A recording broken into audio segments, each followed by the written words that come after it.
ત્યારે મોન્ટુ પટેલને લઈને નવો ખુલાસો થયો છે તો સમાચાર સામે આવી રહ્યા છે। મહાકૌભાંડી મોન્ટુ પટેલને લઈને ખુલાસો થયો છે। ત્યારે અમદાવાદથી આ સમાચાર સામે આવ્યા। મહાકૌભાંડી મોન્ટુ પટેલને લઈને ખુલાસો થયો છે।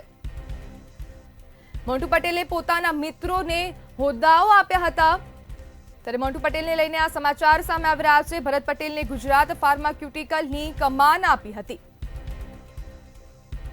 પૂર્વ રજિસ્ટ્રાર જસુ ચૌધરીને પીસીઆઈમાં સ્થાન અપાવ્યું હતું। ત્યારે કૌભાંડી મોન્ટુ પટેલના કેસમાં હવે નવા ખુલાસાઓ થઈ રહ્યા છે। ત્યારે કોલેજોને મંજૂરી આપવામાં આ કૌભાંડ આચરવામાં આવ્યું હતું। ત્યારે મોન્ટુએ 2014 બાદ એક હથ્થું શાસન ચલાવ્યું હતું।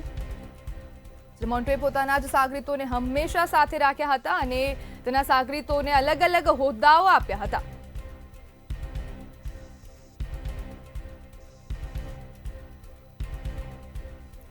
આપણી સાથે મેહુલ જોડાઈ ગયા છે। જે મેહુલ, ચીટર મોન્ટુ પટેલને લઈને શું છે વધુ અપડેટ?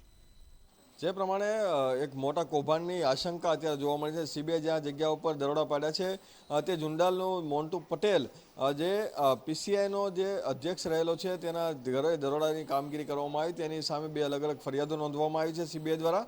અને કૌભાંડ જે છે 4000 કરોડ સુધી પહોંચે તેવી પૂરેપૂરી શક્યતા છે। કારણ કે મોન્ટુ પટેલે અત્યાર સુધીની અંદર લાખો રૂપિયા લઈને જે ફાર્મસી કોલેજો છે તેને ડાયરેક્ટ જ કોઈ પણ ચેકિંગ કે કર્યા વગર તે ડાયરેક્ટ બારોબાર મંજૂરી આપી દીધી હોવાના જે આંકડાઓ અને જે ફરિયાદો મળી હતી તેને લઈને તપાસ જે છે તેની અંદર આ તપાસ કરવામાં આવી છે।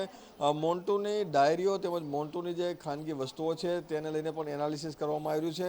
પરંતુ સૌથી મહત્વની વાત એ છે કે 2014 બાદ મોન્ટુએ ગુજરાત ફાર્મસીની અંદર એક હથ્થું શાસન ચલાવ્યું। એક બાદ જીત મેળવ્યા બાદ તેણે 11 વર્ષ સુધી કોઈ પણ પ્રકારની જે ચૂંટણી છે તે થવા દીધી નહીં હતી। અને ત્યારબાદ જ્યારે 2020 બાદ તે પીસીઆઈનો અધ્યક્ષ બન્યો ત્યારથી લઈને અત્યાર સુધી તમામ જે પોતાના જ હિસાબ કિતાબ અને પોતાના જ મિત્ર વર્તુળ જે રહેલા છે 5 મિત્રો તેને જ અલગ અલગ જગ્યા ઉપર હોદ્દા પર ગોઠવી દીધા હતા અને તે એક મોટું ષડયંત્ર ચલાવી રહ્યો હતો। હાલ જે ગુજરાત ફાર્મસી કાઉન્સિલના જે પ્રમુખ છે ભરતભાઈ પટેલ તેઓ પણ મોન્ટુના ખાસ મિત્ર છે। મોન્ટુના લિસ્ટમાં તેમનું પણ નામ છે એટલે મોન્ટુએ તેને પણ ગુજરાત ફાર્મસીના પ્રમુખ બનાવી દીધા છે। જ્યારે જસુ ચૌધરી જે પૂર્વ રજિસ્ટ્રાર રહી ચૂક્યા છે ફાર્મસીના અને તેને પણ પીસીઆઈના મેમ્બર બનાવી દીધા છે મોન્ટુ પટેલે। એટલે કે આની આસપાસ રહેલા તમામ જે લોકો છે તેને અલગ અલગ પ્રકારના હોદ્દા છે તે આપી દેવામાં આવ્યા છે અથવા તેને અપાઈ દેવામાં આવ્યા છે। પરંતુ આ જે કૌભાંડ છે તે કૌભાંડનો આંકડો ખૂબ જ મોટો થઈ શકે છે। અત્યાર સુધીમાં જે પ્રમાણે આંકડો જે બહાર આવ્યો છે તે ખૂબ જ નાનો આંકડો હોઈ શકે। હજી પણ ધીરે ધીરે ફરિયાદો અને તપાસ સીબીઆઈની થશે તેમ મોન્ટુની પર સગજો વધારે કસાઈ શકે છે। પરંતુ તેની આસપાસ રહેલા તમામ જે લોકો છે હાલ તે ભૂગર્ભમાં ઉતરી ચૂક્યા છે અને તમામ જે લોકો પોતાના ફોન સ્વિચ ઓફ કરી અને ફરાર થઈ ચૂક્યા હોય અને સીબીઆઈ તપાસથી દૂર ભાગતા હોય તેવું પણ લાગી રહ્યું છે। જી મેહુલ, આભાર। સીબીઆઈએ ફાર્મસી કાઉન્સિલ ઓફ ઇન્ડિયાના અધ્યક્ષ મોન્ટુ પટેલના જુંડાલ સ્થિત બંગલા ઉપર રેડ કરી છે અને આ રેડ અમાન્ય કોલેજો અને અન્ય ગોટાળાઓને લઈને કરવામાં આવી છે। તેમના ઉપર દિલ્હીની ઓફિસ તથા ઘરે લાંચ લેવાનો આક્ષેપ છે। જો કે મોન્ટુ પટેલ પોતે હાથમાં આવ્યો નથી। સીબીઆઈની આ કાર્યવાહી પીસીઆઈ દ્વારા ફાર્મસી કોલેજને માન્યતા આપવાની પ્રક્રિયામાં થયેલી છે। કથિત ગેરરીતિઓને લઈને શરૂ કરવામાં આવી છે। સૂત્રોના જણાવ્યા અનુસાર મોન્ટુ પટેલ અને પીસીઆઈના અન્ય અધિકારીઓ ઉપર આરોપ છે કે તેમણે કેટલીક કોલેજોને માન્યતા આપવા માટે લાંચની માંગણી કરી હતી।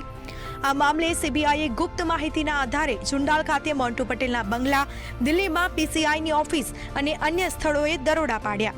તપાસ દરમિયાન દસ્તાવેજો, ઇલેક્ટ્રોનિક ઉપકરણો અને અન્ય સામગ્રી જપ્ત કરવામાં આવી હોવાનું સૂત્રો દ્વારા જાણવા મળ્યું છે।